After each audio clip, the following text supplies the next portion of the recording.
Hello, everyone. As Kim would say, good day. And I really like that. It's 9 a.m. here. I'm in California, so I've got my cup of coffee, and I'm excited to hear from our panel today. Um, so welcome to Women Shaping the Future of FinOps.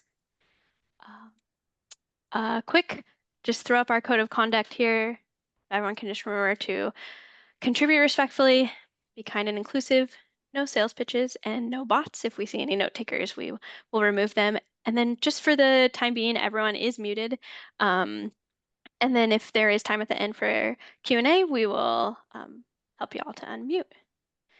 And we are the FinOps Foundation, a Linux Foundation program, and our mission is to advance people who manage the value of cloud.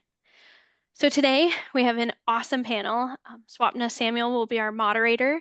We have Kim Wier, Becky Canterbury, and Natalie Daley. So I'm going to turn over to Swapna and she will get us started. Oh, thank you so much, Natalie. I'm excited. They say the right question is already half the answer, and I get the privilege of doing so. But definitely excited everyone here could join for this panel. One of the great things about conversation is that it definitely creates more than answers. It creates understanding. And that's why we're gathered here, right? To not just get answers, but to truly get that depth of understanding from one another. And so I'm going to just dive right into it. So one of the first things that came up as a question that we saw would be relevant for this group would be if, to our panelists, if you had to pick a skill or an experience that really gave you an edge in FinOps, what would it be?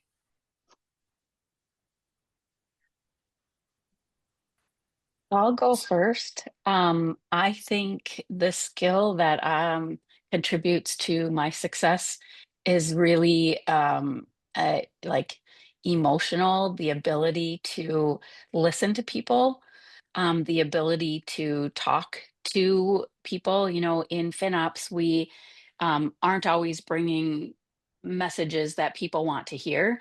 And so it's always approaching things with curiosity and having the ability to build a relationship with others. I think that is something that you have to have to be successful in FinOps, is just the ability to work well with others. I'd second that, Kim. I would maybe extend on that a little. Hi everyone, great to see you all. And just say, I think influencing people, which is, you know, rooted in what you just said, Kim, you know, being able to tell a story and being able to influence or entice action. It is definitely a skill I think that has helped me in my career and me able to extend the reach of FinOps within the organization that I have built the capability. So yeah.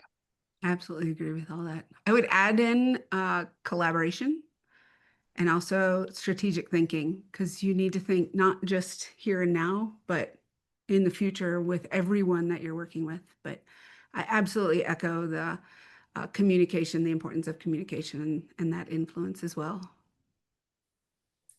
No, that's some heavyweights there, and not shying away from deep questions, because I know that this is going to hit a lot more deeper, because we know growth and comfort don't normally coexist. There is a sense of discomfort. There's a sense of self-doubt, and in some cases, almost like an imposter syndrome, where sometimes these kind of doubts tend to show up. What can you share, if any, have you felt certain doubts in your career, and what have you used or channeled through to help you push through to get to where you need to be? Yeah, I can speak up on this one. I think that's a very normal thing to feel. And especially as a woman, you tend to have it, quite often. Let's say you're applying for a job. If you don't have 100% of the requirements, you hesitate whether or not you can actually apply, that you are good for that position. Whereas in reality, you probably are more than qualified for that. Or, let's say you're having a speaking event or you're presenting to someone, whether or not, you might have that moment of, and I have this quite a bit of, Do I actually know what I'm talking about? Is there somebody else who's better than I am that would be better at this? And how I deal with that is take a step back and really own what a badass I am. I mean, in reality, think of it. Think of all of the things that you can do and own it and love it. And that's how I get through that. Like, I'm here for a reason. I know what I'm talking about. So that's how I have over the years gotten to that. But I won't say that I've been this way forever. It took some time to get to this point. But now I like to talk to others about it. It comes up in some of the other ERG groups that I'm in as well. Just that imposter syndrome. So bring up, hey, you know what? You are all incredible. Own it. I'm I so love happy that. you said that, Becky, because it's a question, I get asked quite a lot. And I think it is something that is prevalent in the narrative when you talk about female leadership. And just as Becky said, I think it's natural. It's a human response to feel uncomfortable, unsure, intimidated. Nothing great came from being comfortable all the time. And framing, I think it's very important, the narrative we tell ourselves, the stories we tell ourselves, especially women in technology, in areas where there are not as many of us present. And having that narrative that says, as Becky says, reminding yourself what a badass that you are, and I'm here for a reason, and I got here on my merits, is the narrative that I play in my mind whenever I feel uncomfortable. And I remind myself that this too shall pass. There have been many times when I've felt this way, and then miraculously, I don't feel this way anymore, because you push through it and you work through it, and you speak with kindness and grace to yourself, and give yourself that space to grow and that space to adapt. And therefore, I don't think telling yourself you're an imposter is actually going to get you the right outcome. Saying that you are uncomfortable, right? Acknowledging that I feel a little bit out of my depth, but I will get through this, just like I have done many, many times in the past. And you will surprise yourself. I certainly have, of what you've been able to Yeah, achieve. I agree. That's what I was going to chime in is it is also okay to be vulnerable when you don't know something and just say, can you tell me more? People like to talk about what they know and what they understand. People like to talk about themselves. So the more they know, help me understand that. Just being vulnerable and saying, I don't know the answer to that. Can you help me? Um, can you help me? Explain it to me. I'm pretty smart. Just got to tell me one time and I'll know it. So just having that vulnerability as well. Mhm. Yeah, and I love that, right? So for everyone here on the panel, like as you're hearing it, it's okay to have that self-doubt, but you don't have to stay there. We get to work through it and come out of that. Okay. And just like Natalie said about, when actually everyone here said about like working through it and so forth, there's this famous entrepreneur in the early 1900s, and she said, I never dreamed about success, I worked for it. And so we all know that being a woman in the tech and finance space comes with its own set of hurdles. So question for our panelists here: from your experience, is there a specific challenge or challenges that you face that you feel has been part of shaping your story?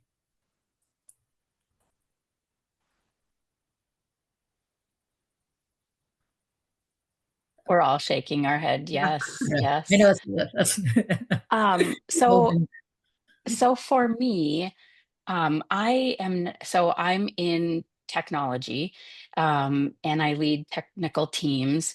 But my origin story is not, I didn't come up through technology. I came up through a business role.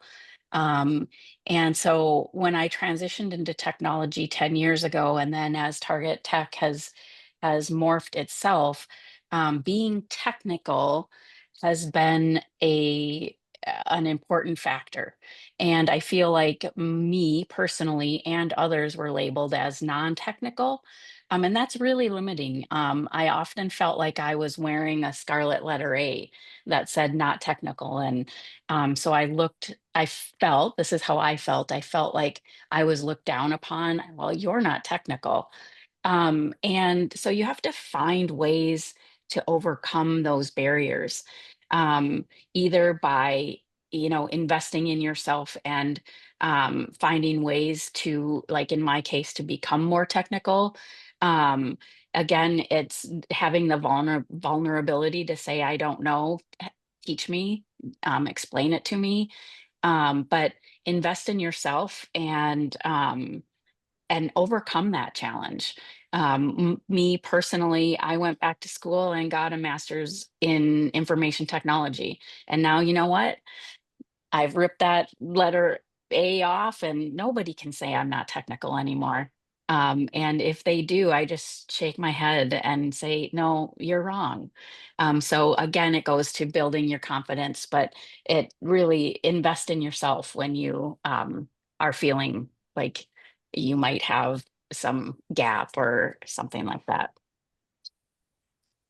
I love that. That's like perfect, I think. And as we talk about that, like in terms of learning and growing and coming through the hurdles, I think a common question that we get asked or we hear other people discussing is, why does it matter that we see more women leading the way in FinOps? Why should that matter? I'll dive in, shall I? You might have Yes, to stop please. me there. Yeah. I think there needs to be, more women in leadership, full stop, right? And I say that I think there are many proven studies, articles throughout history that point to the benefit of diversity, full stop, in leadership. I'm going to quote a McKinsey report from 2020, one I particularly like because it's based in facts as well. And it says that, it found that gender diversity in leadership positions, especially in tech, has a significant positive impact on company performance.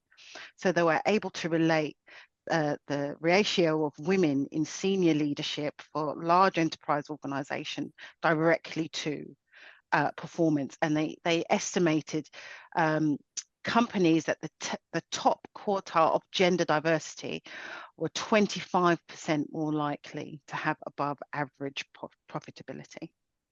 And there are many studies, I could quote many here. And I think that is because of the many qualities that we bring to the conversation and the diverse thinking that women provide. And FinOps fundamentally is about, and we touched on some of this already, communication, collaboration, influencing, creating win-win scenarios.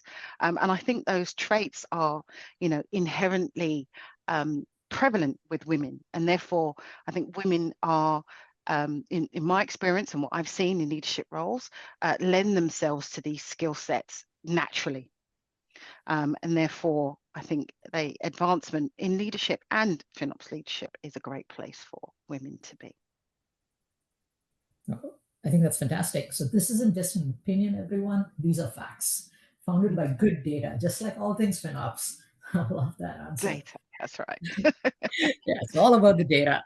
So as we talk through this, right, and we know the what, always the question is now is the how. So what is your secret in building teams where people actually feel like, they belong and they can thrive, that feeling of belonging? Like, how can we make that happen? So just from my experience, it's making sure team members, whether they are directly reporting or matrixed, anybody you're working with, feels truly trusted and valued. And throughout that, it's their voice matters. That's part of that respect, that value that you get, providing recognition, because everybody has a bit to something to say, and pulling that out sometimes is a little harder. But if you can recognize that and value every opinion, then that helps grow your team and the people that you're working with. They're going to be more willing to work with you, share information. It just smooths things out. But more important than all of it is you create a safe space for them to talk. To be able to, no matter what your opinion, we're going to listen, and whether we agree or not, it doesn't matter. Everybody has an opinion. We're going to listen and we're going to take it in as part of our data to come up with the decisions and the path forward that we do. But all opinions matter. But I really like that way to get people to talk is that recognition as well. You know, calling them out. You're very valuable with your opinions, with the data that you're providing. Calling that out, just not in a small group, but in a big group. So being very inclusive in that way. I love that, right? Because I remember someone once saying that there's one thing to be invited to a party, there's another thing where you're asked to say, come, join into the dance. And so Yeah. taking that extra step to make that, I think that's important. Yeah. And sometimes it's just asking them their opinion and they can say, no, I'm good. But you've given them the choice. You've given them the ability to speak up. I think I would add to that. So again, I think that's a very powerful tool, Becky, and I think it can work beyond your team as well. Who doesn't, you know, feel good when they are recognized for their contribution? I think co-creation, that's what I call it in my team as well. So kind of picking up on what Kim was talking about earlier, you know, I don't always know. And like Kim, I did not come from a technical background, even though I've always worked in tech. And that does give me you know, sometimes a unique perspective or a different way of looking at things, or the ability to translate the tech to the business and outcomes. But I'm not the strongest technically in my team. And we often swarm problems together, you know, and even those who may not necessarily have a thought that they would have an opinion or a view, getting involved with defining that solution, thinking on our feet and co-creating and defining our journey together, I find is a good way of bringing people out of their shell, and expanding everyone's capabilities and moving your practice on, moving forward. And that also includes the business and your stakeholders at times. I mean, you can't do it with every decision, but, you know, as a leader, thinking about the right time, having that vulnerability, bringing your team in, co-creating together and actually delivering something that has been built from the collective, I find it works really well. Yeah, I love that phrase, built from the collective. And I can see some opinions coming in the chat as well. And so to everyone, it's okay to not know. And it's even better to reach out to those who do know and say, what next? Right. And so that's fantastic, all in the collective. And so we know the future always depends on what we do in the present. And so if we were to think about FinOps 5 years from now, how do you see women influencing where it's going to be?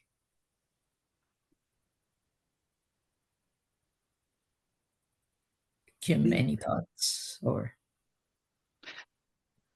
Yeah, I'm just writing down the question so that I, you know, it helps me think. I mean, certainly, women are going to shape the future of FinOps. I think, like Natalie said, teams are more successful when there's diversity in that team.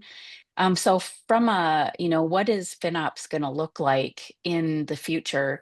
It's definitely, every year it's going to change. We're going to have a different focus area. So if you think about last year, it was going beyond cloud, going beyond public cloud and getting into SaaS and on-prem.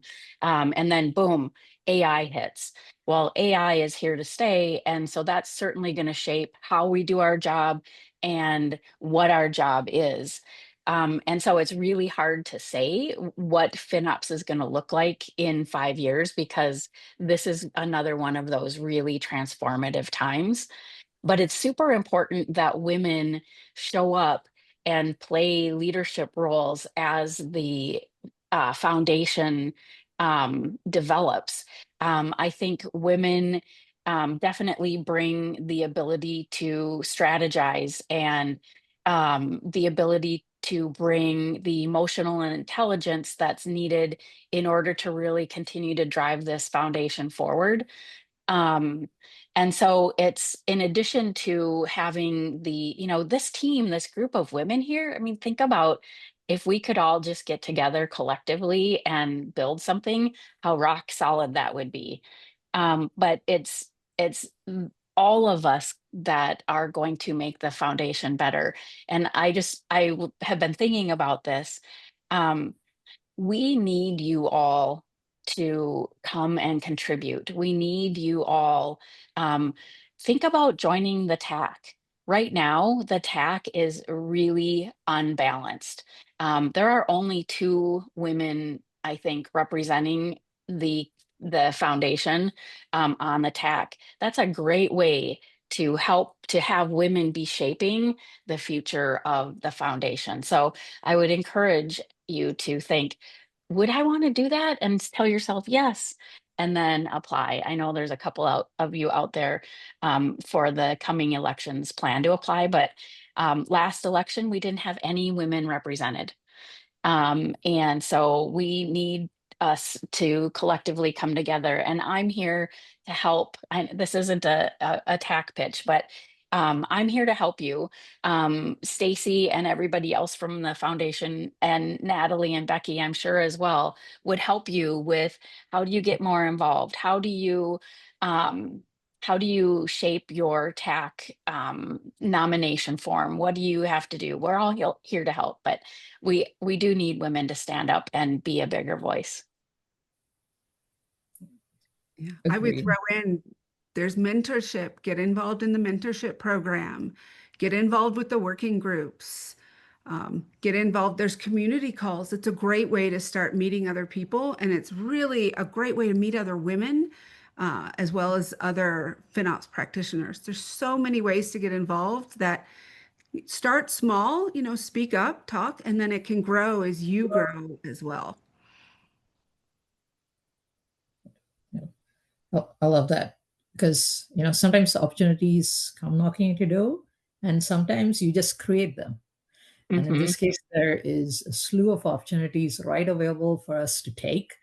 And in general, though, as one of the last questions before we go into some of the questions on the chat, is there any advice you'd want to give to those women in FinOps looking to just advance their careers and shape the field, aside from the ones we just discussed? I think this is a pretty common theme, but invest in yourself. It's clear that we should all be learning and understanding the most we can of AI and generative AI. Practice, practice, practice. You know, build your skills through, having small wins, and then eventually you're super confident about what those are. We all didn't get here like, boom, oh, I'm a FinOps expert. We built our skills gradually over time. And so do that with AI and Gen AI. Yeah, that would be my advice. I would offer maybe 2 pieces of advice. One that's personal and one that more practical. So I think with all, especially being FinOps and being an emerging capability, we still haven't really, in my opinion, reached its limits. There are many, as Kim was saying, many more opportunities arising every year. I think it's important for you in your organizations or wherever you're practicing FinOps to understand your organization's priorities. What are your organization's key outcomes and deliverables and priorities, and how you anchor your FinOps processes and capabilities to that, to ensure that you're delivering value in a space that your organization cares about. So understanding your organization's focus and priorities, you can't go wrong with anchoring your capabilities and outcomes to that. And then from a personal point of view, just be brave, be courageous, be as Kim and Becky and I have said, you know, this hasn't happened overnight. This hasn't happened, you know, we've just landed where we are. We've seen opportunities. We've worked with collaboratively with our stakeholders. We've taken chances. You know, just be brave. That's exactly what I was going to mention. First thing, be brave, because you are going to get uncomfortable in this space. Whether it's FinOps or anything that's new, whether it's leadership, whether it's you know, exploring a new endeavor, but being brave is huge. But also be an advocate for yourself and for the work that you do. You are the best spokesperson for what you can do. So speak about it, stand up for yourself, have that confidence, because that will take you so far as you take advantage of all these different opportunities, both at work, at home, through the FinOps Foundation. There's so many areas that you can learn and grow, and growing that network. I would say, though, getting involved and learning more about your company. Maybe there's ERG groups. Maybe there's other, you know, technology or finance groups. I'm just naming some that maybe you can get involved, and that helps build your network. So when you do need to do influence and collaborate with new people, you already know them from these different areas. So don't think just straight, my job, and this is my small little world and what I'm going to influence here. Think broader. You know, it's everything is really available to you if you're brave enough to take it. But start small, you know, get comfortable and then continue to move on. But take advantage of everything that is available to you, whether it's training, groups, community organizations, both at work and personally. A lot of the things you practice personally can impact your work life and how you react. So, yes, be brave, but that's my number one, be brave. That's perfect. So I was just skimming through the chat. I can see one question. Kim's already answered it, so that's great. Just looking, I can see two more. So question for those on the panel who have had to lead some uncomfortable conversations in the current environment. How's that emotional labor going? So I guess if you have difficult conversations, the aftermath of the emotions, how do you deal with it and handle it? Personally, go take a walk. I have to walk away for a little bit to clear the mind.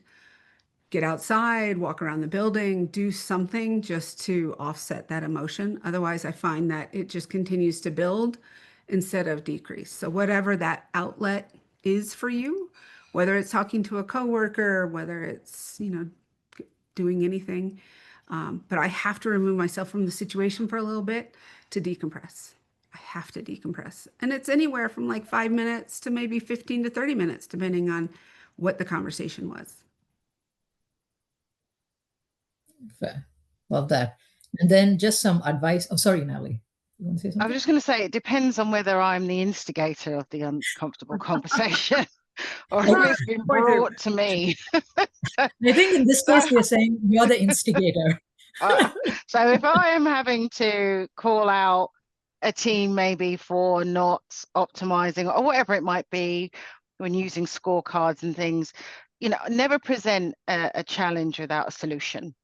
So if you are, and sometimes senior leadership can drive you to operate in a way that you might not necessarily feel might be the best way to land certain views or positions. So I always follow up the rear with a solution, and this is how we can help you solve it, and look what it will unlock if we do this together.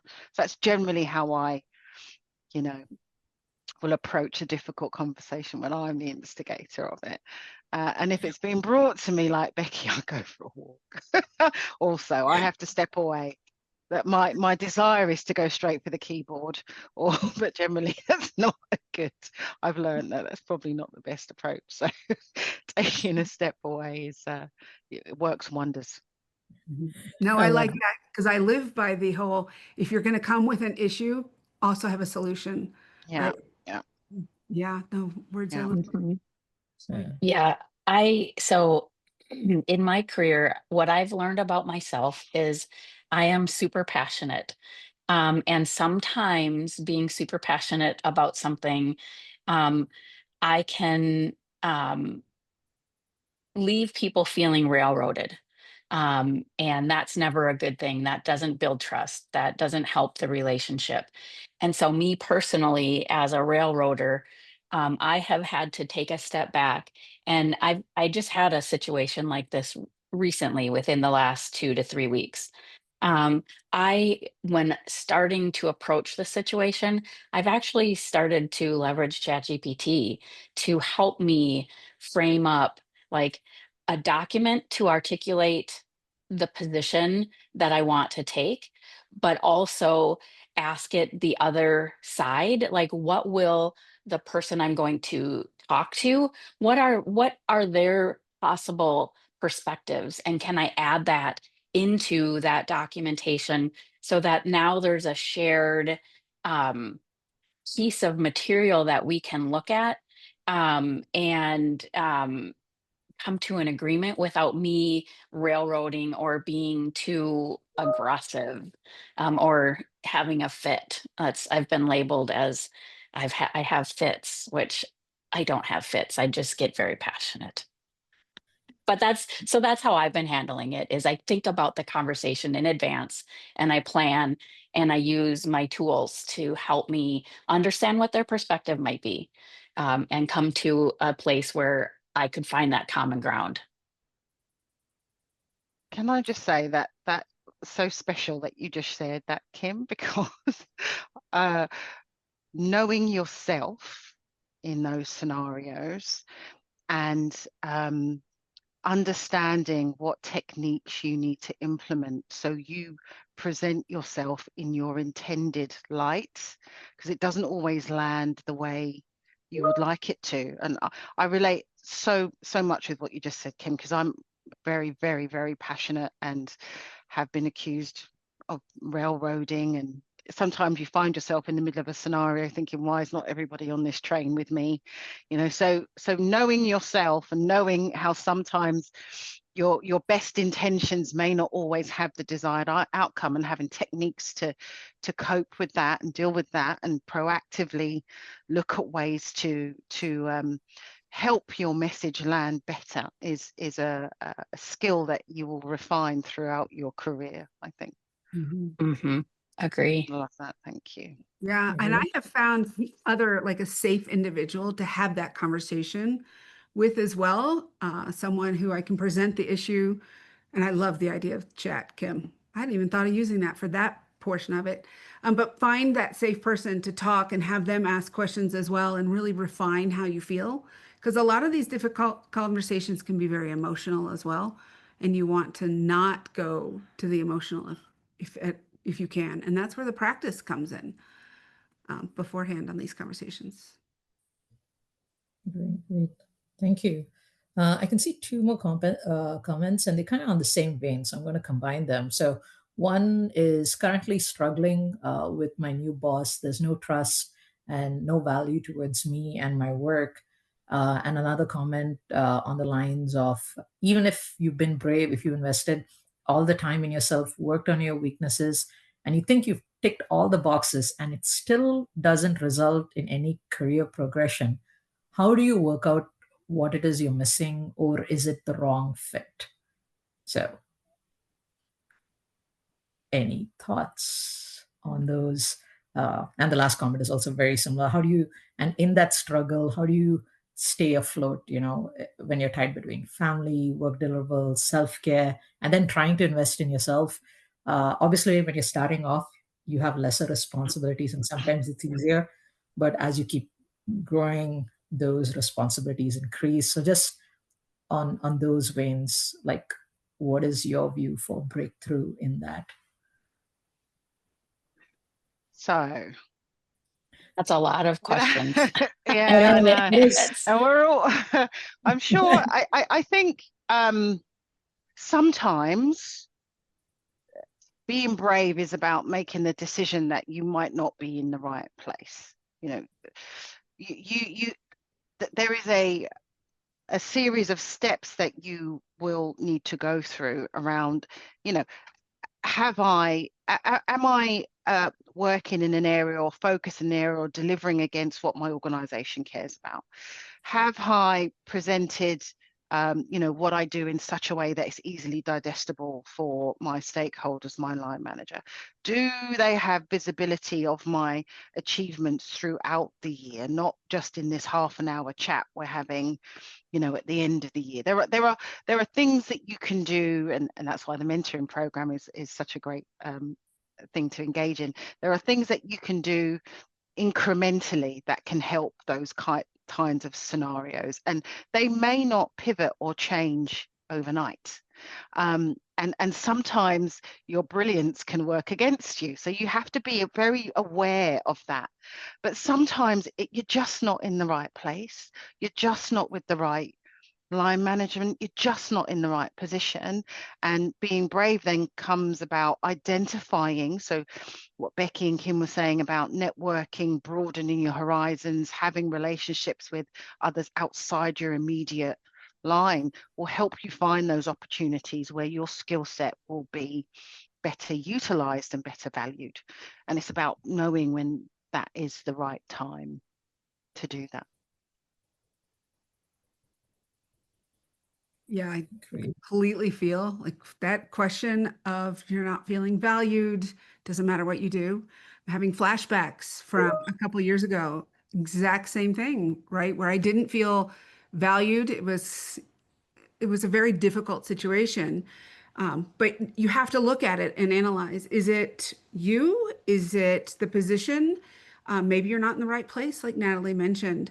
Maybe the company culture doesn't fit, or maybe it's just your manager. And if it's just your managers, there are times where, you can kind of duck and cover if you're willing to do that, wait it out, do everything you can to grow your career, do what's right, grow that influence and that network within the company and outside, and take training. And that manager, might eventually move on. In my case, they did. And all of a sudden I felt free. I had wings, is what I tell people. Suddenly I had wings, and I was all that I had learned, I was able to immediately start using and was able to grow, which was great. But that's not always the case. Sometimes, to Natalie's point, it is not a good fit and you are going to have to look to move on. But don't jump from one frying pan to another. Be very careful about that as well, right? Sometimes you can get desperate because the situation is so bad.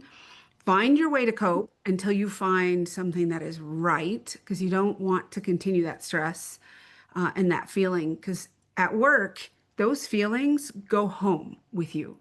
And so you need to be careful about that, about protecting, if you're in not a great situation, about protecting your home life as well. Don't bring that home. Do things that can bring you out of it. And maybe that's just taking a training. Maybe that's as simple as meeting with a mentor or meeting with somebody else that has, that you can talk to about that.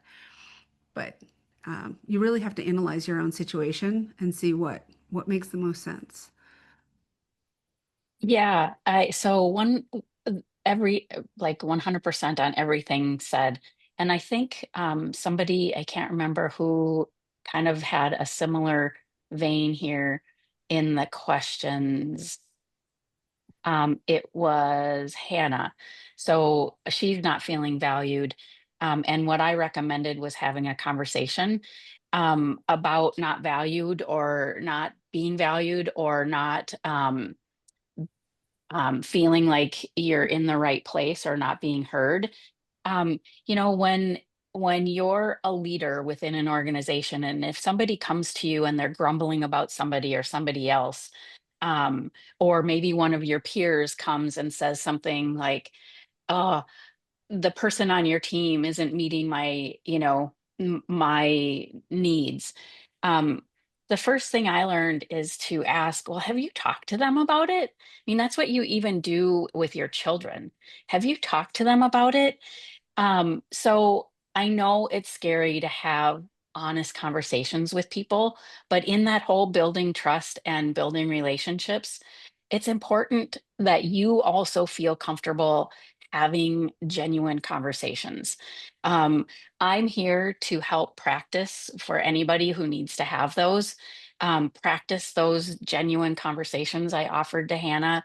Um, you know, it's really important that instead of sitting and having all of this angst, that you're able to go and say, I'm not like, I'm not, you don't want to say I'm not happy, but hey, there's some things here that aren't meeting what I need. And can we talk about that? And how do you work through that with somebody who might not be open to your questions or your feedback? But how, how can you start having those genuine conversations? And I'm happy to be a sounding board from that perspective. Yeah, Thank 100%. you. I did Thank want to you. bring up, I was reading the chat as well, and question from Joan resonates with me about how do people invest in themselves when they're struggling to stay afloat? You have family, right? You have deliveries at work. How do you get that training, that learning in? And I'll say it is so hard to do, but I block my calendar. Even if it's 1 hour a week, I block it and I protect it. And that is the time that I take to learn, whether that's listening to a podcast. Maybe I'm going to go for a walk and listen to a training or a podcast or, a session, but you need to protect that for yourself. And I do it during the work day. For me, it typically works good at the end of the day. I'm mountain. Everybody I really work with is more Europe and East Coast. So my afternoons, I can protect even, that hour. And if you can't do that, maybe even 30 minutes, right? But you have to start someplace. You have to protect that for yourself on your calendar. Yeah, I was thinking of a very similar answer, Becky. So Joan, one thing that I would think about, and everybody, is maybe talk to your leader about giving you that time. So I would like to invest in myself, and I'm wondering if I could have an hour a day for like not forever, but for 90 days. And I'd like to use that hour a day. And here's my plan. I want to learn about Gen AI and how to build agents. Or I want to go and study for my AI FinOps certificate. Yeah, I see Stacy clapping. But and if they aren't super supportive, say, well, what would be acceptable? How could we agree to fit this in our workday so that you don't have to worry about the kids and the family and all of the stuff out there? But your employer should want you investing in yourself as well. So having that conversation about how can we find this time in my workday? We have Learning Fridays where people don't really work on work, they work on learning. And so, there's all kinds of different ways to do it, but just have that conversation and find the time during your workday is what I would recommend. Well, thank you everyone for your time. Stacy's pasted quite a few links and info on the mentorship program. Any clarifications on the tag is there on the chat. It's well said. Life is either an adventure or it's nothing at all. And we're here together as a community to make this an adventure to remember. So thank you everyone for this time. Natalie, I'm going to hand it back to you. Thank you. Thank you all so much. I also feel so inspired by all the things you've said. And I have 2 quick slides, and then I'll post one more link. Just a reminder, 2026, June 8th through 11th, we are in San Diego again for FinOps X. It's an awesome time. I'm sure you will be able to meet Natalie, Kim, and Becky in person, and Swapna as well. And then we do have 2 FinOps X days left this year. If you're up for some awesome travels, Amsterdam and Washington, D.C., those are the dates, and you can register online. And then the last thing we've all talked about, incorporating more of your voices into things going on at the foundation. And I'm going to pop in the chat a link to my personal calendar. I am building, and our team is building the FinOps for AI training. We have a launch coming up in September. but then much more content to come. And I'd love to hear, and we'd all love to hear from all of you, if you're working at, with teams or yourself using AI. Find some time to meet with me. Becky will tell you it's harmless. It's just a fun 30-minute conversation to talk about AI and what you're doing in this space. And with that, I'll just say thank you again to all of our panelists and everyone who joined us. Thanks for taking the time to hang out with us today. I hope you have a good rest of your day or evening. Hey everyone, producer Andrew here. Thank you so much for watching and for your support. For more FinOps content, go check out our YouTube channel. Like, subscribe, and leave comments and questions for all of our wonderful speakers. We appreciate your support.